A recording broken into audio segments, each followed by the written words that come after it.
Boa noite, pessoal. Tudo bem? Boa noite para mim, que estou gravando essa aula para vocês agora.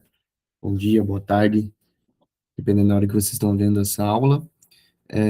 Tá muito frio, então não vou me estender muito na aula de hoje. Peço desculpas, hoje, dia 18, não consegui fazer uma aula ao vivo com vocês, tá? Mas vou entregar essa aula síncrona aqui e peço que assistam com atenção, certo? Bom, pessoal, hoje a gente vai falar sobre relacionamento com o cliente mais uma vez, tá? Conforme vocês viram na aula passada com o Paulo, é um conteúdo super tranquilo, tá? Então, mais uma parte teórica sobre questão de relacionamento com o cliente, questões importantes que um funcionário, um colaborador de uma instituição financeira precisa fazer para aumentar o seu relacionamento com o cliente, né, ter um contato mais próximo com o cliente. É importante sempre pensar que o cliente, a pessoa que está ali na sua frente, precisando de algum produto financeiro, precisando de alguma solução financeira, ela não é nenhum tipo de objeto que você usa para bater meta, por exemplo. Tá? Uma pessoa que realmente precisa de ajuda e conta com o teu apoio, com o teu conhecimento para resolver o problema dela, tá? Na aula de hoje, a gente vai ver sobre prevenção e combate à lavagem de dinheiro e combate ao terrorismo, tá? A PLDFT, aula 9 da nossa cadeira de certificações. E vamos iniciar então, pessoal. Primeiramente, a gente vai começar com alguns conceitos, tá? Inicialmente, a gente vai falar sobre o que é a prevenção e combate à lavagem de dinheiro, tá? Teve início com a Convenção de Viena, em 1988, justamente para resolver alguns problemas criminosos, né, voltados principalmente ao tráfico de drogas, e graças a essa mobilização feita a nível internacional, várias organizações, como a ONU, apoiaram essa causa, né, e cada vez mais a prevenção à lavagem de dinheiro está sendo disseminada no mundo todo. Ainda mais com o avanço da tecnologia, avanço de avanços no qual as pessoas têm mais acesso ao dinheiro, mais acesso à tecnologia, esse tipo de prática ele também acaba aumentando, querendo ou não, certo? No Brasil, a Lei 9.613, de 1998, definiu a lavagem de dinheiro como, isso aqui é bem importante, como ocultação ou dissimulação da origem, natureza, localização, movimentação ou propriedade de bens e valores provenientes de infrações penais, tá? O que isso significa? Eu tenho algum tipo de fornecimento, de venda de drogas, por exemplo. Venda de drogas, tráfico de drogas é ilícito, né? É proibido em lei. E o dinheiro que eu ganho com essa venda das drogas, eu posso, através da lavagem de dinheiro, fazer com que esse dinheiro pareça legal, pareça lícito, certo? Então, justamente essa ocultação, dissimulação da origem, natureza, localização, justamente dessas provenientes dessas infrações penais. Então, eu faço um tráfico de drogas ali, ganho um dinheirinho, quero fazer com que esse dinheiro pareça lícito, né? Então, eu vou fazer justamente essa lavagem de dinheiro. E pode acontecer de várias formas que a gente vai ver daqui para frente, tá? Logicamente, eu não vou ensinar ninguém a lavar dinheiro, justamente não tem como ensinar uma coisa dessas, mas algumas coisas são importantes vocês prestarem atenção, caso vocês venham trabalhar em alguma instituição financeira, para identificar algum tipo de indício de lavagem de dinheiro, tá? A reclusão para esse tipo de crime varia de 3 a 10 anos, tá? Já foi uma pena muito menor, tá? Às vezes não, antigamente, ah, a multa que a pessoa pagava já era suficiente para ela se safar de um crime de lavagem de dinheiro. Antes nem presa ela ia, tá? Antigamente a pessoa só pagava uma multa, e estava livre para fazer lavagem de dinheiro de novo, tá? Hoje em dia não.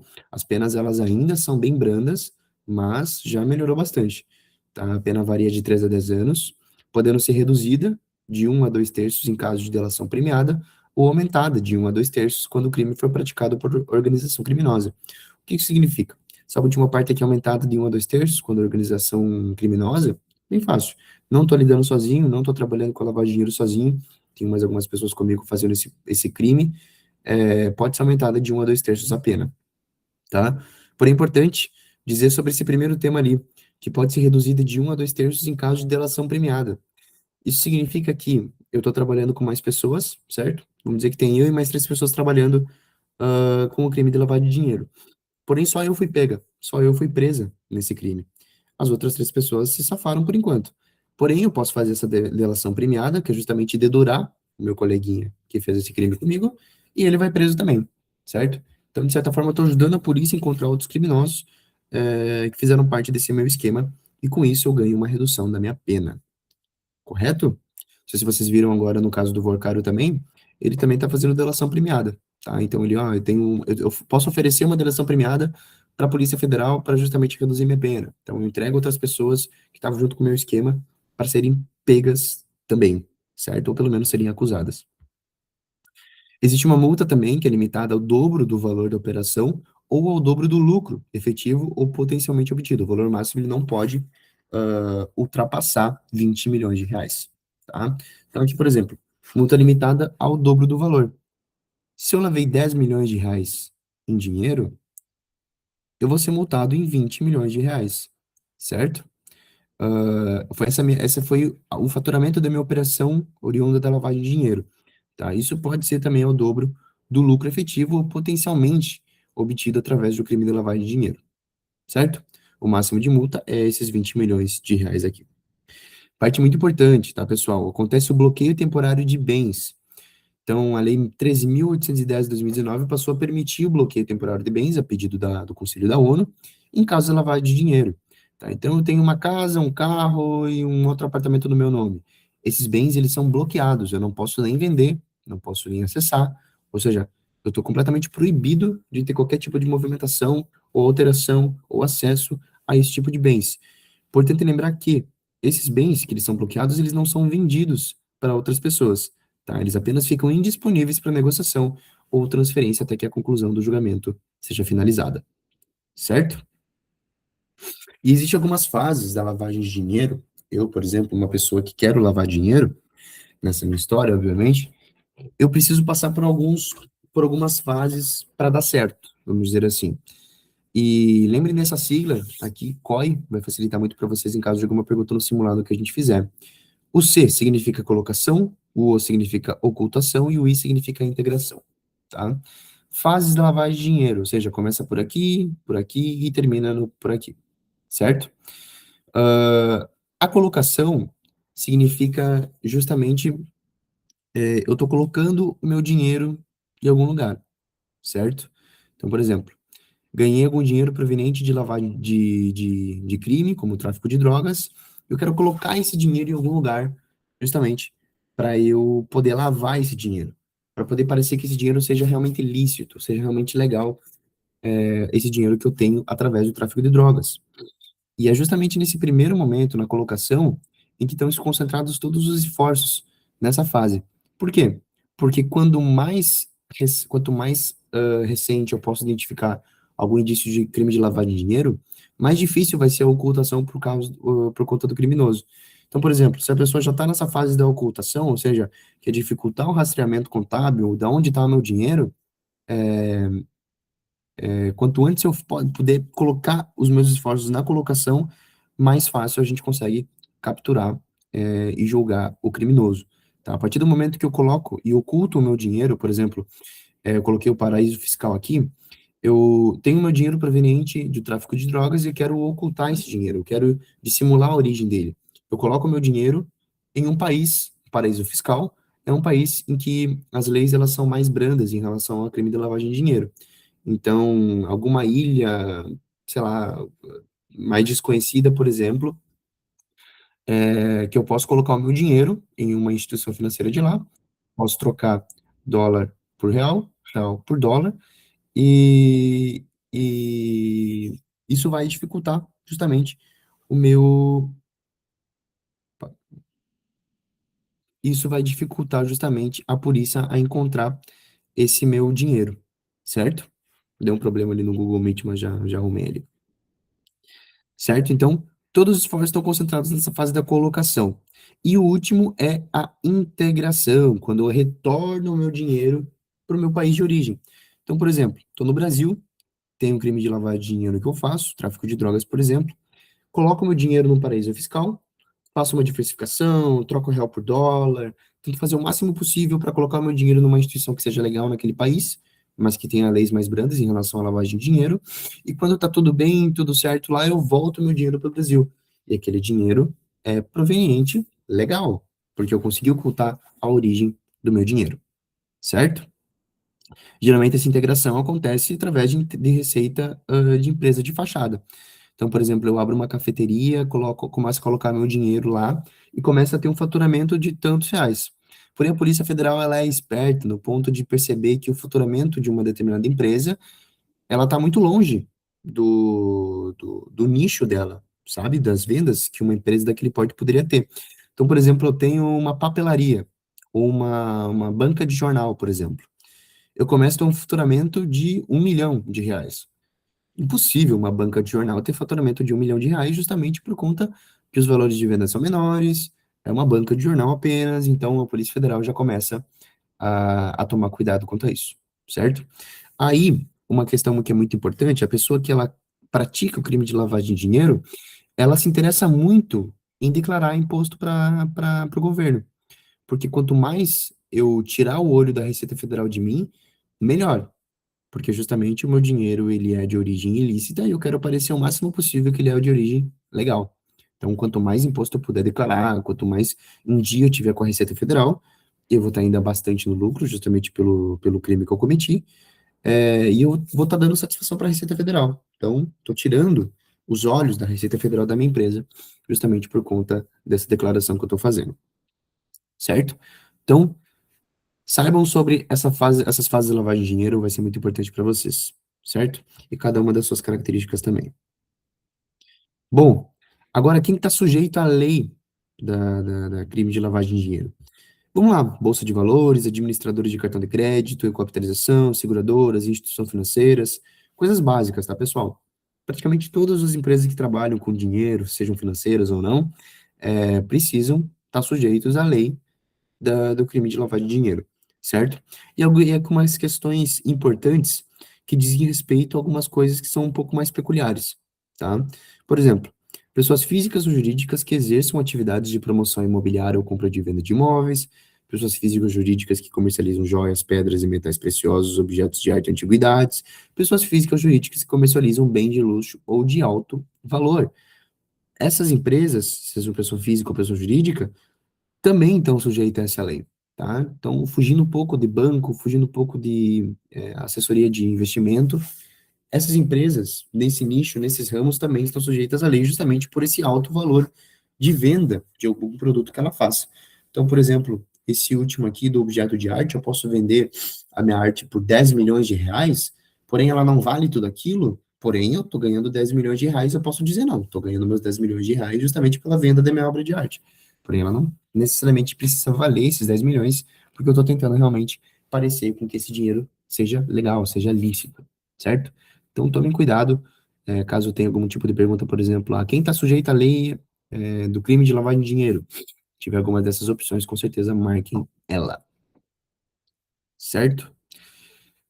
E dentro das instituições financeiras e dentro dessas empresas que eu comentei anteriormente de quem está sujeito à lei, existe a avaliação interna de risco. E essa avaliação interna de risco tem como objetivo identificar e mensurar o risco de utilizar os seus produtos e serviços na lavagem de dinheiro. Então, quanto mais os meus produtos sejam facilitadores para o crime de lavagem de dinheiro, eu preciso ter essa avaliação interna de risco. E essa avaliação interna de risco, ela pode acontecer com a avaliação dos clientes, avaliação das instituições, avaliação das operações dos produtos e avaliação das atividades exercidas pelos funcionários. Então, não é somente a parte interna que eu vejo. Eu posso trabalhar numa instituição financeira e uma pessoa física, uma pessoa de fora, querer colocar o dinheiro dela dentro do meu banco. Eu preciso saber da onde que vem aquele dinheiro, se tem outras movimentações, preciso saber da origem, preciso saber o que que ela faz, preciso saber se é regularmente aquilo que ela ganha todos os meses, tá? Então, por exemplo, não preciso saber apenas dos meus funcionários, não preciso saber apenas do meu processo, eu preciso conhecer o cliente, eu preciso conhecer as outras pessoas e as pessoas que trabalham comigo, tá?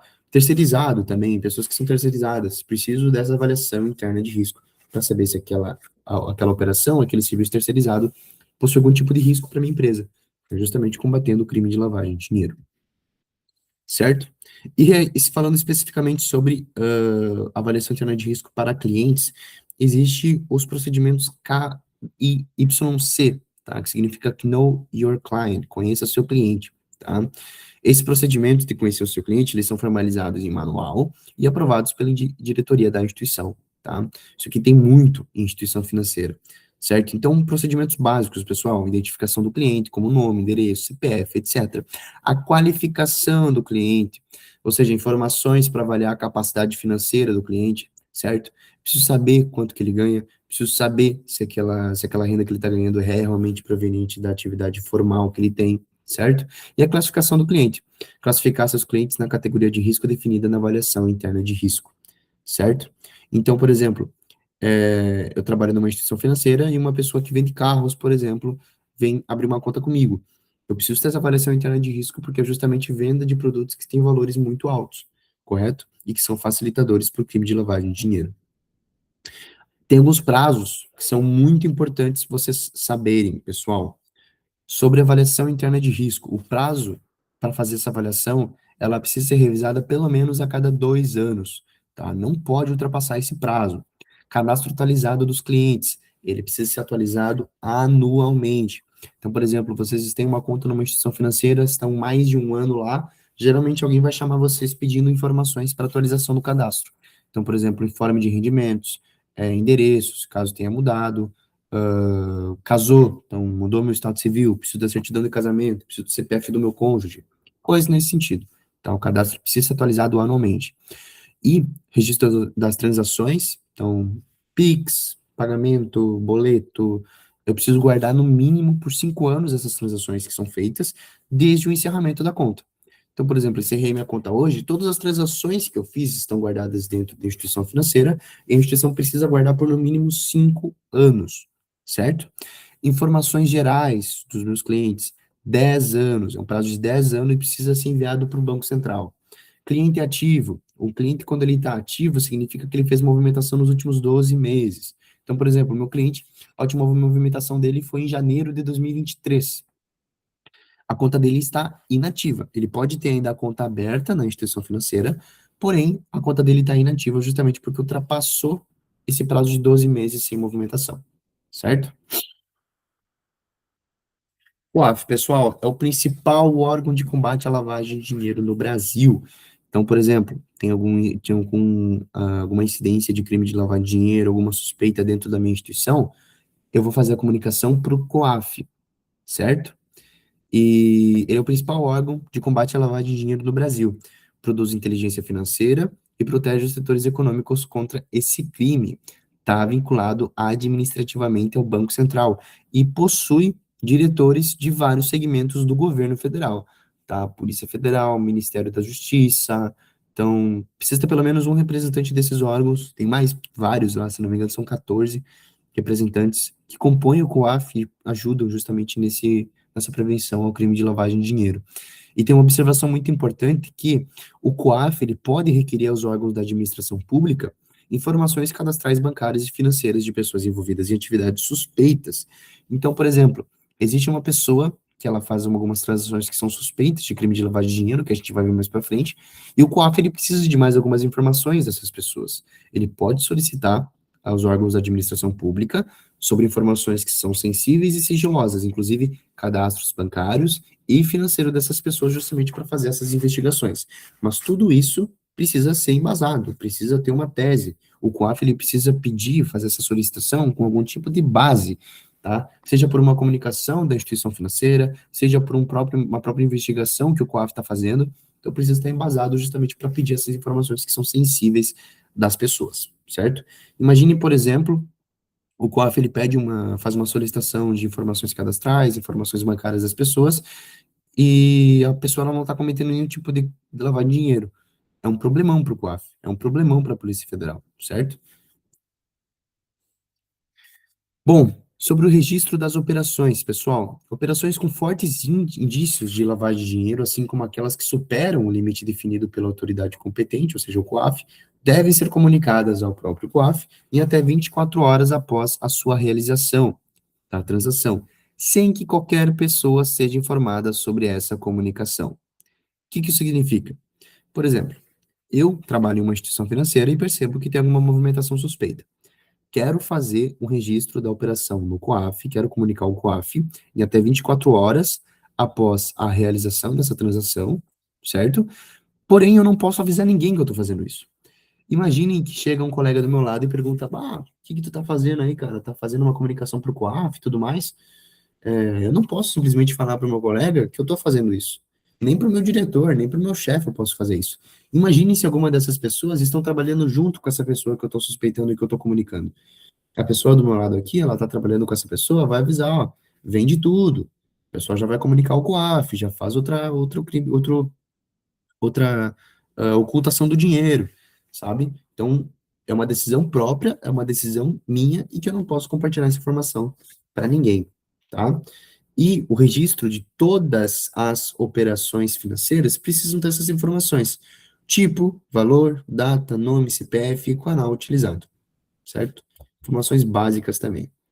Sobre o registro das operações enquanto espécie, tá, pessoal? Operações acima de R$ 2.000 é obrigatório registrar também o nome e o CPF do portador dos recursos. Vocês vejam que não é um valor tão alto assim, mas precisa ser registrado. Depósitos ou aportes em espécie a partir de R$ 50.000, tá? Geralmente, valores altos assim de depósito e de saque precisam de provisionamento, tá? Ou seja, o cliente ele precisa fazer um depósito de valor alto, um saque de valor alto, precisa avisar a instituição, ó, preciso fazer um saque desse valor aqui. Ele precisa avisar pelo menos com 2 dias de antecedência, justamente para a instituição poder se organizar para o saque ou depósito quanto a valores mais altos. Operações com fortes indícios de lavagem de dinheiro, assim como aquelas que superam o limite definido pela autoridade competente, devem ser comunicadas ao COAF.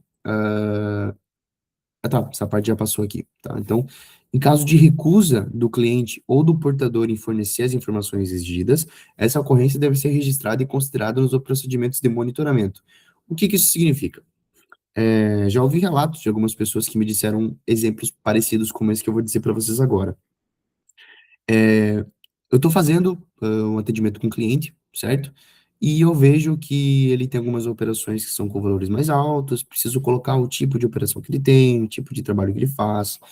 É, e eu preciso perguntar para a pessoa, da onde que veio o seu dinheiro e tudo mais? Pode me explicar um pouco melhor? Algumas pessoas podem se ofender com isso, certo? Por exemplo, alguma pessoa pode dizer, você vai achar que eu tô roubando, tá achando que eu tô roubando, tá achando que eu tô lavando dinheiro. Algumas pessoas podem se ofender com esse tipo de pergunta, acredite se quiser. E esse caso de recusa da pessoa me fornecer uma informação tão importante quanto essa, não significa necessariamente que essa pessoa está lavando dinheiro. Ela só pode não estar querendo me passar uma informação, e é normal. Algumas pessoas falam, eu tô vendendo, tenho esse dinheiro na minha conta, tô fazendo essa movimentação porque eu vendo gato, por exemplo. Pode acontecer, não vou colocar, a pessoa vende gato, porque não é uma informação real. Ah, então, em caso de recusa do cliente ou do portador em fornecer essas informações, eu apenas coloco, eu posso apenas registrar esse tipo de informação que a pessoa me deu, certo? Cliente não quis fornecer informações sobre valores provenientes do seu trabalho, por exemplo. Não significa que a pessoa está lavando dinheiro, apenas vou adicionar elas no procedimento de monitoramento. E saques iguais ou superiores a 50.000, realizados por clientes ou não, devem ser previamente provisionados com pelo menos 3 dias. Falei 2 dias, mas é 3 dias úteis de antecedência, tá? Já tinha falado no slide anterior sobre isso. Procedimento de monitoramento, tá, pessoal? Percebam que ainda não é comunicação ao COAF. Operações e situações suspeitas. Os procedimentos de monitoramento e seleção de operações suspeitas devem ser concluídos em até 45 dias da ocorrência. Percebi hoje, por exemplo, que tem uma movimentação suspeita. Eu tenho um prazo de 45 dias para fazer um relatório do que eu acho, no que eu estou embasando essa informação que eu estou passando de suspeita, para depois ser comunicada ao COAF, certo? Pessoas expostas politicamente. São pessoas que exercem ou exerceram nos últimos 5 anos cargos públicos relevantes, como presidente, ministro, detentores de mandato eletivo, ou seja, deputado, vereador, incluindo também familiares de até primeiro grau e cônjuges companheiros. Suas operações devem receber monitoramento especial. Aconteceu esses dias no banco, uma pessoa queria fazer um empréstimo, um financiamento, não me recordo agora, e ela tinha essa incidência de que era uma pessoa exposta politicamente. Tá? Então, um tratamento com esse tipo de pessoa, não só com aquelas que serviram como políticos, mas pessoas próximas também como familiares de até primeiro grau.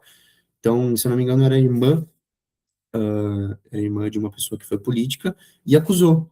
Ó, confirma com o cliente se ele é realmente uma pessoa politicamente exposta, certo? Precisa de ter um monitoramento diferenciado quanto a isso. Agora, já partindo para a parte da comunicação ao COAF, operações e situações que são suspeitas, se após a análise a operação ela for considerada suspeita, realmente a decisão ela deve ser justificada, que nem eu falei antes. Fazer um relatório, fazer um levantamento, fazer um embasamento naquilo que eu estou acreditando que a pessoa está lavando dinheiro, justamente para fazer a comunicação ao COAF, certo? Ainda sobre comunicação ao COAF, em operações em espécie. Operações em espécie de R$ 50.000 ou mais, como depósito, saque, aporte, pagamento, recebimento, transferência, contrapagamento em dinheiro ou provisionamento de saque em espécie, devem ser comunicadas ao COAF. Sempre, sempre, em espécies mais de 50.000, sempre, certo? Por exemplo, vamos ver aqui. Tá, já tenho aqui um exemplo que eu queria dar para vocês. Movimentações incompatíveis com o perfil do cliente, tá? A gente está falando de indícios do crime. Então, por exemplo, a banca de jornal, mesmo exemplo que eu dei antes.